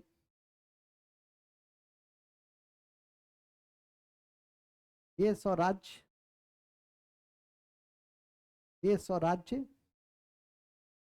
कहाँ अग्रसर है, देश और राज्य विकसित अर्थव्यवस्था की ओर अग्रसर है, विकसित अर्थव्यवस्था की ओर अग्रसर है।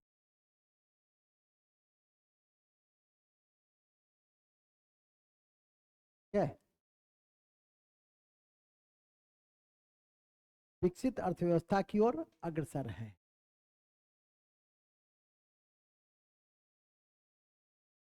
तो बेसिक क्वेश्चंस हैं, व्यवस्था क्या है समाप्त हो गया ना, अर्थव्यवस्था और अर्थशास्त्र क्या है वो समाप्त हो गया। अब लिखो रणनीति के अध्याय, अर्थव्यवस्था की रणनीति के अध्याय, तो रणनीति के अध्याय कौन कौन है?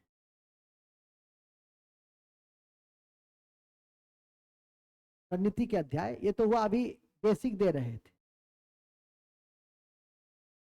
पढ़ना क्या क्या है हमको अगले कक्षा में, तो ये भी नहीं कर सकते हैं कि 20 कक्षा की 30 कक्षा, अब तो एक ही दिन में 3 कक्षा 4 कक्षा हो जाती, 6 से 7 घंटा हो गया तो सीधे 3 कक्षा हो गया। नहीं, पहले ना था कि डेली कक्षा होगी, अभी भी डेली है लेकिन अभी डेली का थोड़ा स्वरूप बदला हुआ है, इसीलिए अभी तो जिस दिन हम करते हैं तो 3 कक्षा मतलब 2 चैप्टर तो कम से कम क्या होगा, समाप्त होगा। 2 चैप्टर का मतलब कि आप हर चैप्टर में एक टेस्ट ले सकते, ठीक है कि नहीं, देख ही रहे हो अभी एक ही, अभी कितनी चीज उसमें बता दी है। यदि देख पूछना चाहेंगे, यदि आ गया रहता तो हर क्वेश्चन नहीं, और उसका भी इंटीग्रेटेड क्वेश्चन सब है। हाँ, टफ करोगे ना, सत्य पर विचार करें, असत्य पर विचार करें, तो खुद समझ जाओ कि एक चार्ट से 10-10 क्वेश्चन बन सकते, ठीक है कि नहीं। तो ध्यान रखिए, चलिए खैर मूल में आ जाइए, तो भी समझना जरूरी होता है। दूसरा पार्ट है पहले रणनीति, पहला दिन क्या पढ़ेंगे, आज क्या पढ़ेंगे, और आज तो पढ़ लिए अभी तो हम शुरू भी नहीं किए, अभी तो ऐसे ही चल रहा है गप। क्या चल रहा है, कौन बोला गप, कौन बोला है गप, तुम बोले हो गप, पूछते कि क्या क्या गप हुई है, कोई बात नहीं, कहो कहो, तुम कहे अरे यार ये तो अपने पकड़ा गया, पूछने के लिए पूछा, गप नहीं ना था ये, वेरी गुड, चलो खड़ा हो, कह दिया है तब तो हम नहीं यदि इसका सम्मान देंगे तो फिर कौन सम्मान, ठीक है, माता पिता गुरु ये सब विद्यार्थी को सम्मान देते अपने पाल्य को। हमारा क्वेश्चन हिंदू वृद्धि दर क्या है, ये अवधारणा किसने और किससे संबंधित, नहीं पढ़े हैं, पढ़ाए हैं हम, नहीं पढ़ाए हैं सुमन,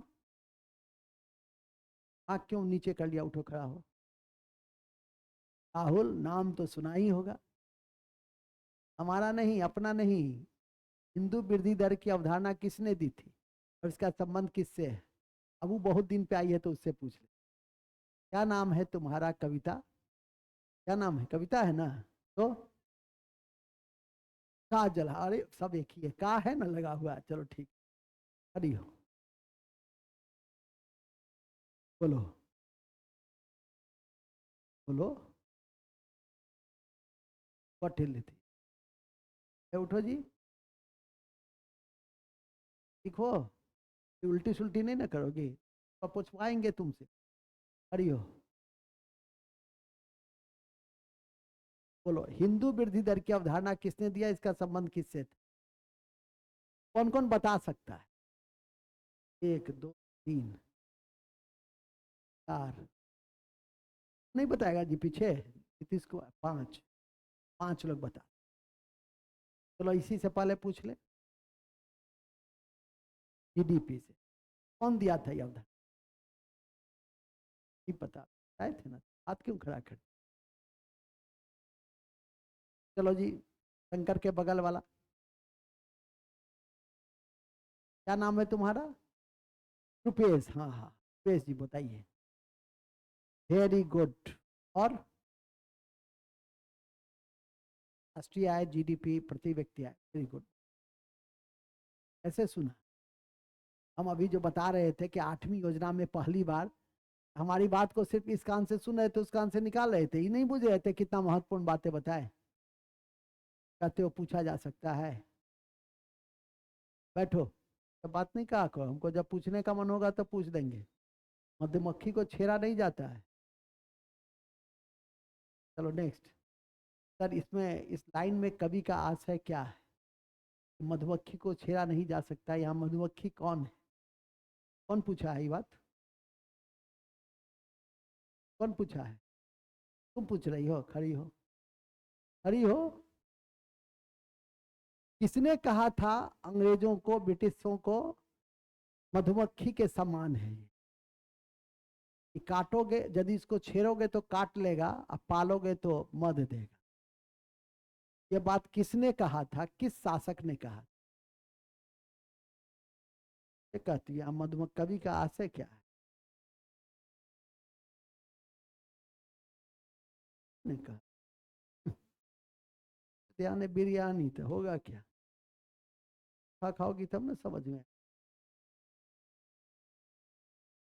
तो जी, चंदन बाबू,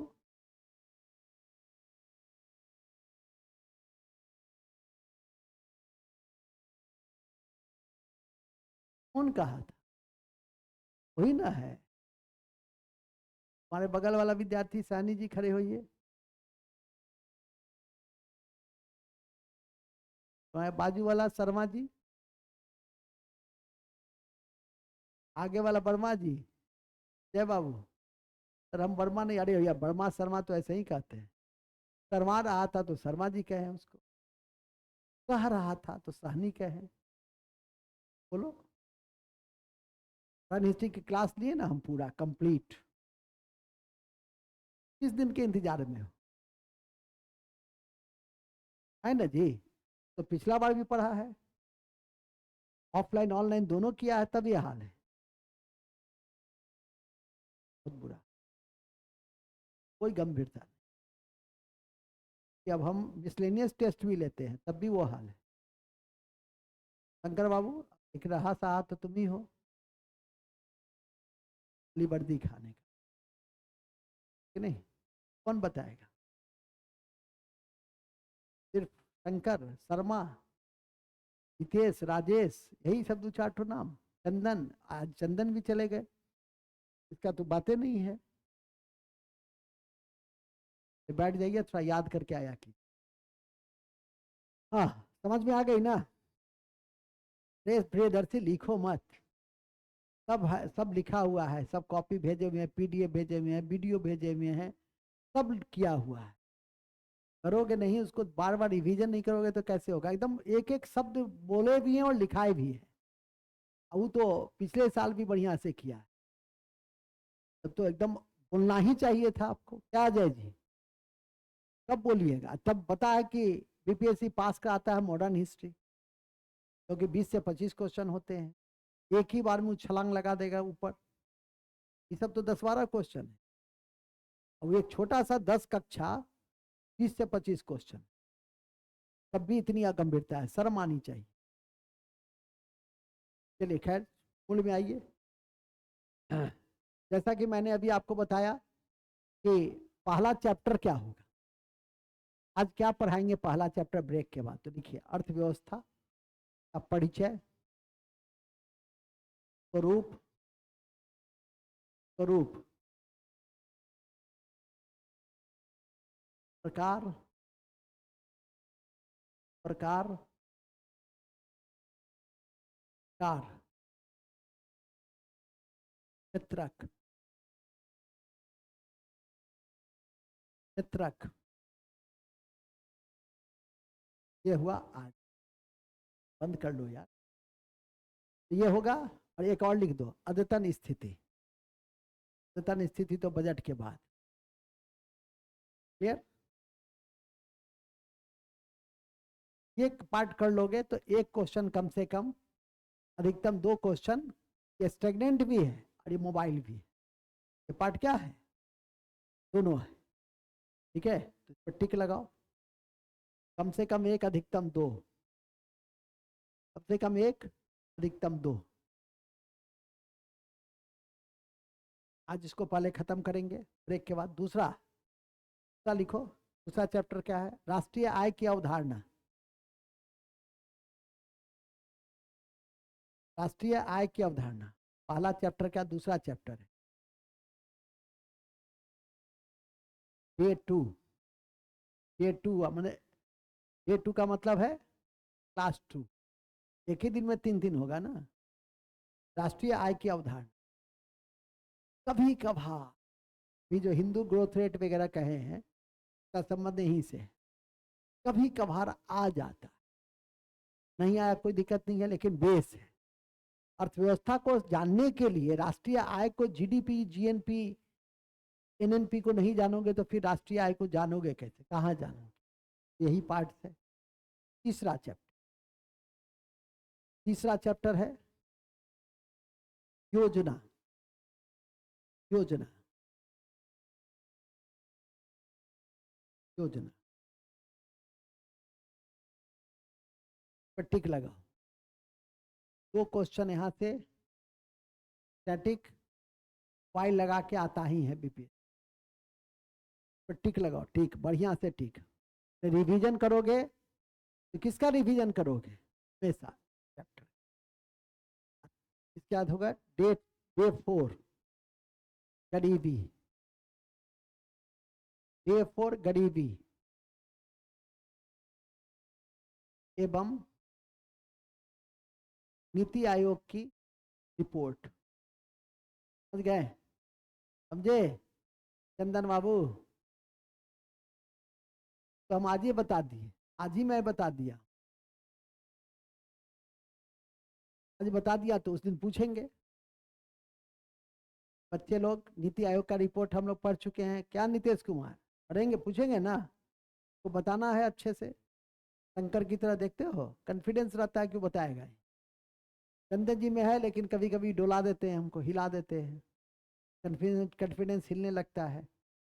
अभी अजय जी हमारे में विश्वास व्यक्त नहीं कर पाए हैं, ठीक है कि नहीं? तो थोड़ा सा विश्वासी बनिए मेरे। मास्टर का जब भरोसा हो जाएगा ना, तो पास तुमको करने से कोई नहीं रोक सकता। अब टाइम जो लग जाए, लेकिन तुम पास जरूर कर जाओगे। पहले मेरा भरोसा जीतने का कोशिश करो, ठीक है कि नहीं? है ना कि मेरा कॉन्फिडेंस रहता है इसमें कि तुम मेरे आत्मविश्वास हो। मन लोग सुन रहे हो ना, तुम मेरे आत्मविश्वास, ये विश्वास जीतो। ये लिखो, कहाँ थे? गरीबी के बाद बेरोजगारी। बेरोजगारी डे 5 बेरोजगारी, डे 6 कृषि,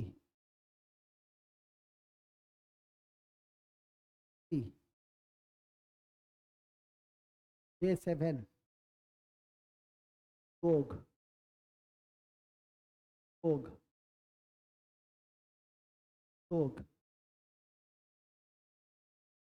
डे 8 बजट,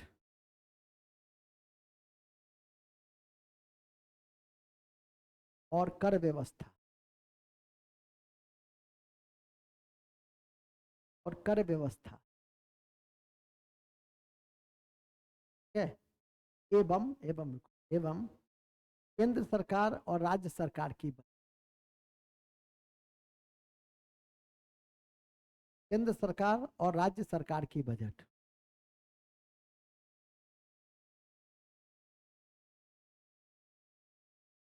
केंद्र सरकार और राज्य सरकार की,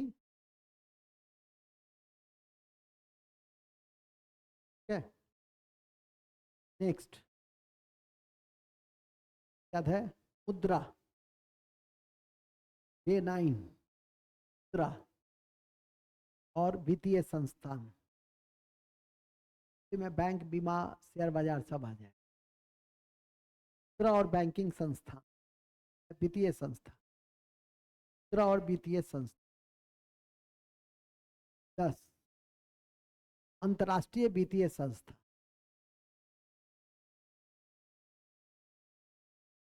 अंतर्राष्ट्रीय वित्तीय संस्था, अंतर्राष्ट्रीय वित्तीय संस्था,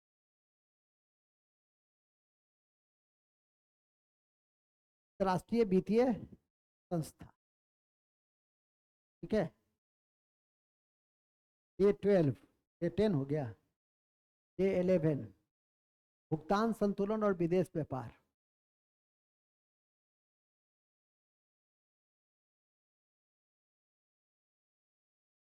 भुगतान संतुलन और विदेश व्यापार,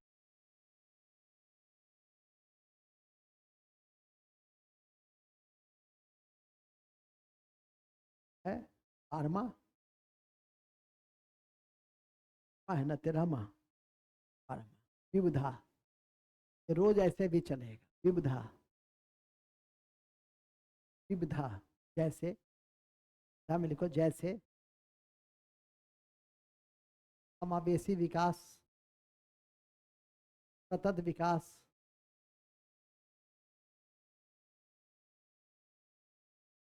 समावेशी विकास, सतत विकास, सतत विकास, जनसंख्या लाभांश, जनसंख्या लाभांश,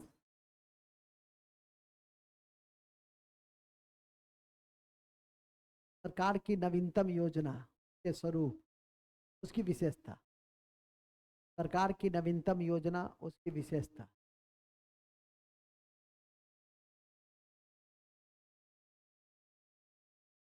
ठीक है, की विशेषता।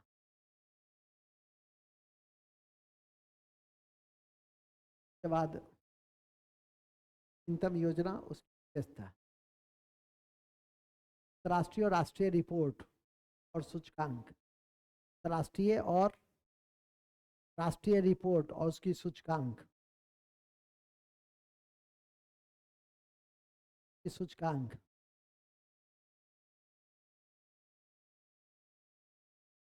अंक,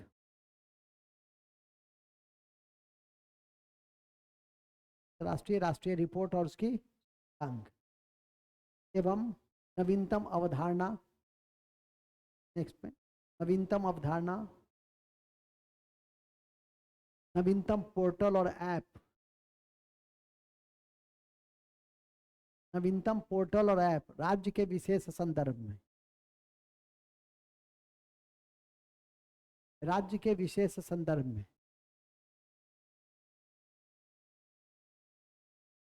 राज्य के विशेष संदर्भ में,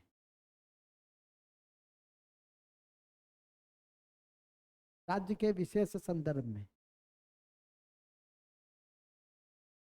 नवीनतम पोर्टल और ऐप राज्य के विशेष संदर्भ में। लास्ट, राज्य सरकार के द्वारा चलाए गए विभिन्न क्षेत्रों में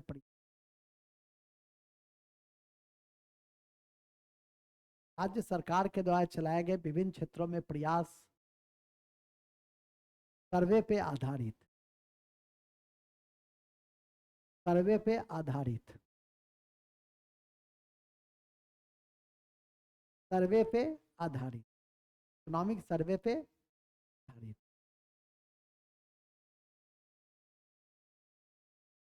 इकोनॉमिक सर्वे पे आधारित, ठीक है।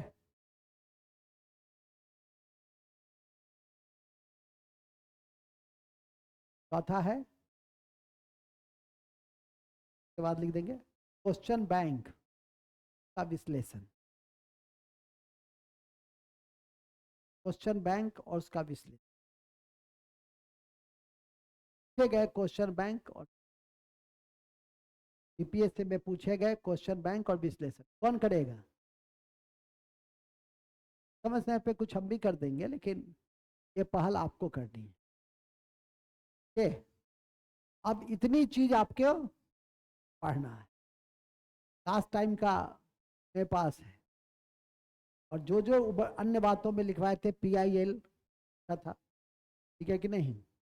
इसके बाद जो सतत विकास से लेकर और जो विभिन्न सूचकांक है, विभिन्न देशों के साथ आर्थिक समझौता, जितने भी गति शक्ति योजना, ठीक है कि नहीं, तो सब आपके समक्ष कॉपी में वर्णित है योजना में। इसी तरह से जो हो गया तब खत्म, जो पिछले साल का है वो क्या हो गया। मैंने क्या कहा कि स्टैटिक जीके अब कम पूछते हैं, स्टैटिक जीके नहीं, स्टैटिक इकोनॉमी। अब आ गया करंट इकोनॉमी। इसलिए देखा होगा कि हमने सब में क्या लिखा है, बजट और आर्थिक पक्ष पर, सर्वे पर, इन सब पे ज्यादा बल देने का मैंने कहा कि प्रयास करो। अब स्रोत क्या है, कहां से क्या पढ़ना चाहिए, तो लिखो स्रोत। स्रोत और ये पीटी मेंस इंटरव्यू तीनों के लिए इंपॉर्टेंट है। यह जो आपका भाग है तो 13 दिन की कक्षा, 14 दिन, 15 दिन की कक्षा। तो मतलब 15 दिन की कक्षा का मतलब समझे कि मेरी जो कक्षा होती है 5 से 6 कक्षा में आपकी इकोनॉमिक्स क्या है, कंप्लीट। और समय समय पे जो ऑनलाइन 2 घंटे का होगा, तो आप खुद समझ जाइए कि कितना टाइम लगेगा, ठीक है कि नहीं। यदि हम समाप्त करना चाहें तो बजट को छोड़कर, बजट को छोड़ दे तो 28-29 तक इसको हम सब बैठ देंगे। ऐसा है, बात समझ गए। खत्म करना, कोई खत्म अच्छे से एकदम, कोई भी सब्जेक्ट ऐसे नहीं है कि ऐसे छोड़ दिया, अच्छे से खत्म किया, ठीक है कि नहीं। तो स्पष्ट है। स्रोत में क्या है, सबसे पहले लक्ष्य क्लास, लक्ष्य क्लास क्या, पहला तो स्रोत यही है ना। दूसरा है सर्वे और बजट।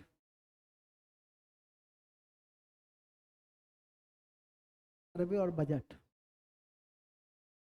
तीसरा स्रोत है केंद्र सरकार और राज्य सरकार की 1 साल की आर्थिक क्रिया, आर्थिक घटना पर नजर। किसी भी मैगजीन में मिल जाएगा, एनुअल मैगजीन। केंद्र सरकार और राज्य सरकार की 1 साल के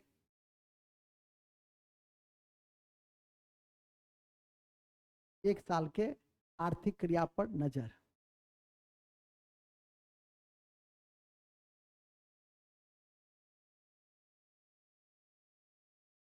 चौथा है नियमित पेपर पढ़े, कोई एक पेपर नियमित पढ़े, एक पेपर नियमित पढ़े, रेगुलर एक पेपर। की अंग्रेजी अच्छी है, हिंदू देखे, हिंदी अच्छी है, तो कोई भी समाचार पत्र, कुछ रिपोर्ट तो ऐसे होते हैं कि हर समाचार पत्र में देता, ठीक है कि नहीं। इसलिए कोई एक पेपर को पढ़ते रहिए, का विश्लेषण करते रहिए, ठीक है कि नहीं। और कोशिश कीजिए कि उसमें एक और लिख देंगे, बिहार सरकार का सूचना जनसंपर्क का, बिहार सरकार का सूचना जनसंपर्क का पोर्ट। तो इकोनॉमिक्स के क्षेत्र में जो भी बात हो, ठीक है, उसको देख लीजिए। बिहार सरकार के सूचना जनसंपर्क का पोर्टल, ट्विटर, फेसबुक, तो उसका जो ट्विटर, फेसबुक, टेलीग्राम, जो हालांकि टेलीग्राम नहीं है शायद, उसका ट्विटर होगा, ठीक है। ट्विटर से भी ज़्यादा अच्छा वो जो देता है पोर्टल पे, वही सबसे अच्छा है। ट्विटर पे भी उसी को करेगा। तो इतने सारे स्रोत आज से ही लग जाए। यही है आपकी रणनीति। जो अगला जो 13-15 कक्षा मतलब डे के अनुसार जो 13-15 दिन का है, और होने के दृष्टि से तो एक एक दिन में 3-3 कक्षा है इसमें, जब भी 12 साढ़े 12 से 6 साढ़े 6 तक चलेगी, आप खुद समझ जाइए, ठीक है कि नहीं, कि कितनी कक्षा हो गई इसमें। और कोई बहुत बड़ा अध्याय सब भी नहीं है। योजना और बजट को छोड़ करके, और कुछ मुद्रा बैंकिंग का, वो भी मुद्रा बैंकिंग आपके लिए, मुद्रा तो ठीक है, बैंकिंग में बहुत ज़्यादा चीज़ें नहीं जाननी होती, बैंक की तैयारी कर नहीं रहे हैं। हाँ, बेसिक सबका आरबीआई के रॉल को जो ड्यू डेवलपमेंट है उन सबको थोड़ा सा ध्यान में कर, पहले ही मैंने कहा एकदम करंट पे नजर रखिए, ठीक है। यदि डिजिटल मुद्रा जारी किया गया तो उसको भी ध्यान में रखिए। यदि बीटी कॉइन आता, अब तो खैर सारी बातें हो गई, लेकिन उस पर भी ध्यान। पिछले बार लघु उद्योग कुटीर उद्योग से संबंधित उभरते सितारे फंड था कि नहीं, इंपॉर्टेंट पूछा नहीं पूछा, ऐसा नहीं है। कई बार ऐसा भी होता है कि 1 साल पहले का चीज पूछ लिया, तो उसकी स्थिति अच्छी होती है। जो पहले से तैयारी करते रहते हैं कमीशन में, ऐसे भी तो उनकी स्थिति थोड़ी और अच्छी हो जाती है। और उसको हम अन्य बातों में, और लास्ट में तो अन्य बातें वो तो ऐसे भी रोज चलता है। इस तरह से इकोनॉमिक्स में इतने सारे भागों का आप अध्ययन कर लेंगे तो आपका काम तमाम हो जाए। नहीं करेंगे तो भी आपका काम तमाम होगा। दोनों चीज आपके पास है। 2:35 हो रहे हैं, 2:45 बजे मैं पुनः आपके समक्ष आता हूं। पहले अध्याय से कहानी की शुरुआत करूंगा। जय हिंद,